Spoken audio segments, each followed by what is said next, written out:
like we were talking earlier about, like cultural identity and stuff, right? Because, like the way, because I'm Afakasi is the word in Samoan. It's I'm half Samoan and half Haole. And I did not grow up around the Samoan side of my family. My mom passed away when I was young. So when I was 82. So for whatever reason, I just didn't grow up around that side. I grew up around my dad, who's he's not super Haole, but he grew up in Denver. He's a white dude, moved out here in the 50s, and actually had a bit of a local accent. Okay. And spoke Hawaiian. Okay. Right? So, but I grew up on the Haole side. And I'm Fa'apalangi, as I love to say. So you might be familiar with the term Fa'a Samoa. It's like the Samoan way of doing things. So, it's Fa'a Samoa. This is how we do stuff. And Palangi is Haole. It means Caucasian. So Fa'apalangi. Right? Yeah. Is that a thing, or did you make that up? Somebody, I think one of my cousins was teasing me, and I was like, that's good. I'm going to use that. Because it's one of those answers, like Fa'apalangi. If you don't know what I'm talking about, it sounds really cultural, and you're not going to ask any follow-up questions. And if you do know Samoan, you know exactly what I mean, and you're not going to ask any follow-up questions. Like, oh, shit. He's Fa'apalangi, right? My wife gets on me because I don't use Olelo Hawaii. Like, I don't use any Hawaiian language when we're at home. Me neither, that I speak, really. Yeah. But I do it all the time when I'm at work. I'm always talking about these cultural things. I drop into, because, you pop in a good, like, foreign phrase and somebody thinks, oh, he knows what he's talking about. But it's also, like, there are certain concepts that, like, this works better. The thing that I always use is the word, when you're ma'a to something, right? When you're familiar with it. And it's just one of those things that I can't explain it in a different way. I have to like use the word and kind of walk around it. But at home, like I purely like the howliest Haole sound that I have in my voice is when I talk to my kids and my wife. And then we'll go out, like at a restaurant or something. I go, oh, thanks, bro. Yeah. Oh yeah. Oh, you fine? Yeah. Malo. Because I don't look white necessarily. I mean, non-white people say I'm white, right? White people say I'm not white. That's how it works, right? But I'll never be confused as like Hawaiian because I don't look Polynesian really at all. I don't look Japanese, but I'm part Japanese. Yeah. I'm Scottish, as we were talking about before, but I wouldn't pass for that. I might pass for Welsh. I don't know. Yeah. But when I was in college, I don't know. Your dark hair? Yeah. And I'm short. You're not swarthy. But I'm hairy, so I don't know. But when you were in college? Oh, I went to college in Nevada, Las Vegas. All the Mexican people and everything, they would talk Spanish to me. Yeah. As if I knew Spanish. And I'm like, I don't know what you're talking about. Well, in America, right, anybody south of the border is Mexican, whether from Guatemala or wherever they may be, right? Yeah. And we generally don't realize like the They're from difference all over. in like you get these high Spanish, with a lot of actual Spanish blood. Or they're very light skinned and very dark skinned Indio, and it's they have the same kind of racial dynamics that we have in America, except to us it's somebody else, so they're all the same thing. Right. But I remember like in Vegas there were Mexicans who they looked white. Yeah. Light, basically white, light brown hair, light colored eyes, light colored skin, and they're Mexican. So I mean and watching like the Mexican soap operas and stuff like that, it's like, hey, they don't look Mexican because they're high class. She's blonde hair, blue eyes, but she's speaking really good Spanish. So growing up on base, then, like, what was the like ethnic dynamics? Oh, so being a military brat, it was very mixed. Yeah, mostly white and black families, especially growing up in like the 80s and 90s and stuff. So a lot of my friends were, between those white and black. I didn't have a whole lot of Asian friends growing up. So what did they think you were? It never came up. Yeah, right. When you have a very multicultural crew, nobody really cares. It never really came up. Yeah. But when they found out I was Hawaiian, actually when they heard my name, they thought I was Native American. Yeah. Which is... Well, they would pronounce my name Iowani. Yeah. Like Eyoni or something like that. Iowani. And how do you pronounce it? Ioane. Yeah. Or because it's EO, like just the IO is. Yeah, it's just like, I bet you get weird things though. It's like, that's a weird name. It's like, no, it's like Joe, but with an I instead of a J. I mean, it's not that weird. Because one of the reasons that I always knew I was going to live in Hawaii, I didn't know, but like my wife is from Montana and she moved here from New York. She'd moved every like 2 years from the time she was 12. Oh, wow. And on her own, not with her actual family. Anyway, that's a different story. But within like maybe a month of dating, I told her I'm never going to leave Hawaii. Mm-hmm. And I think part of it is because in Hawaii, like the racial thing, like my weird kind of vague ethnicity, it doesn't really matter. Nobody really cares. I mean, in Hawaii, we're interested in race for a couple of things. So we know why your hair is like that. Mm-hmm. We know what you can bring to the potluck.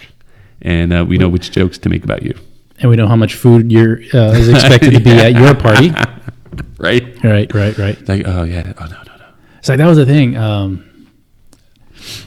My mother-in-law has a catering company, and she was telling us that when she hosts parties, one of the things she asks the party people is, what's the racial or ethnic background of the guests that are coming? Yeah. Because it matters. Yes, right. And I mean, as she knows. Improper or whatever that could be, it's actually legitimate because if it's a Samoan party, you got to make a lot more food. Right. If it's a Filipino party, you know that they're going to take home food afterwards. Yeah. They're going to eat their fill and, make plates and take home.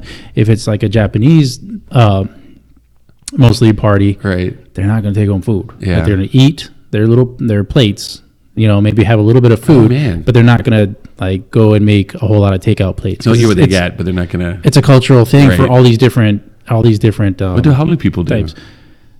I think it's a blend. It's a mix. Because my but they're not going to eat like because in Hawaii, a ton of food. Like you put out food right when you have an informal thing. Yeah. And my mother-in-law is always kind of aghast at how much food there is because she tries to apportion everything so there's nothing left when she cooks anything. And I'm like, whoa, because like you cook what you have and then you eat and then you eat tomorrow and you eat the next day, right? And my mother-in-law is Greek, so she cooks like anytime she cooks for the family stuff. There's always a lot of food, and it's always more than we can eat, and we always take home, or people always take home food. And sometimes we have to make them take home food because they just like, no, we're okay. Yeah. It's like, no, we cooked a lot of food. Take home food. Like we cooked for you for the week. Like take home food. I'm just looking at you now, trying to figure out like what would I think because you're pretty haole looking, but clearly not completely haole. I have I went to school in Southern California, and I had an uncle that lived in Eagle Rock. I'm Cuban, B. Yeah. Well, people thought, like, I never realized, but somebody goes, oh, I thought you were Puerto Rican because of your kinky hair. Back when I had longer hair at that time. I had, puffy hair like this. And, but I had an uncle that was sick, and I hired these maids to come and clean his house. And I was in there, like going through stuff. And it was a black lady and a Mexican lady. And, like we're all kind of talking as the day goes on, as they're doing stuff. And at the end of the day, we like kind of close, talk about all sorts of different things. And the black lady looks at me and goes, Aito, that is the funniest name I ever heard on a white boy. I was like, and now like hear your story how people that are not white will be like, oh, you're white. You're not me, but you're white. It's like, what? You talk real good. It's like, and like they kind of lump some Asians into like just Asian. Like, like the Japanese, the Chinese, the Vietnamese, the Koreans, you're Asian. If you're not around people like that, it's hard to distinguish, right? Because here in Hawaii, like you can totally differentiate between. Well, even like even Tongan Samoan, you can pretty tell right away. Kinda. Yeah. Once they open their mouth, right? Once they open their mouth, yeah. My Tongan friend is going to be like, whoa, it's like, hey, dude. All the sounds, right? I mean, you are kind of the same racial but thing. We can make in a lot of ways, we can make distinctions. Because we're familiar, right? Yeah. I mean, if... the language is similar, the culture is similar. Yeah. But the peoples are... In Hawaii, would we pull out the difference between Russian and Finnish? I don't know. Can they do that in Russia? Or Finnish and Swedish? Yeah. Because they're like right next to each other. It's there's no difference. Well, the idea of a country is a pretty modern concept. Yeah. Ooh. Did you guys do the DNA test? No. I don't really see a point. Our haole is so because haole. You don't know. Like, well, our haole is so haole that it's, But don't you want to know like where from like Western Europe or Central Europe Mostly, you're from? well, I guess I'm not really curious. There's other elements there too. I think they're like personal cultural heritage things that I'm like, I'm good. I don't really care about what's in the past. It doesn't really matter that much. But the other part is the Polynesian thing is so, because it's limited on sample size, right? It's mostly self-reported.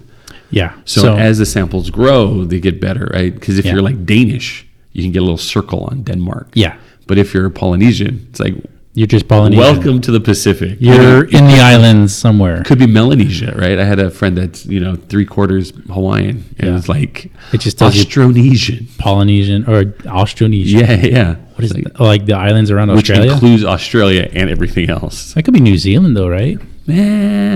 Well, it's like I think Austronesia, if I were to hazard a guess, if it's a real term that it didn't just make up, would be It totally sounds made. Australia through like Malaysia and up through the corner over there. Oh wow. Because New Zealand is next door. We always think of it as next door, but they're totally separate. It's like two different continents. Yeah.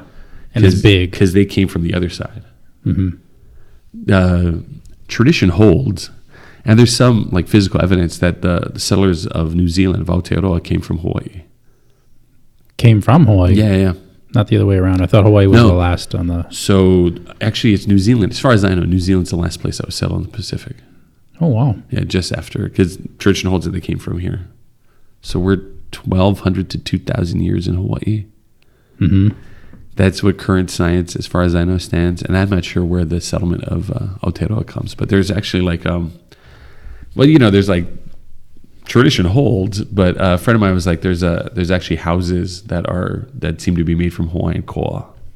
That would have been the ships in New Zealand. Yeah, the vessels that came down. Nice. Or parts of them. Because we're all one big people. We're all one people. And I like how people have seen that Hawaiians or Polynesians have made it to South America. Yeah. Yeah.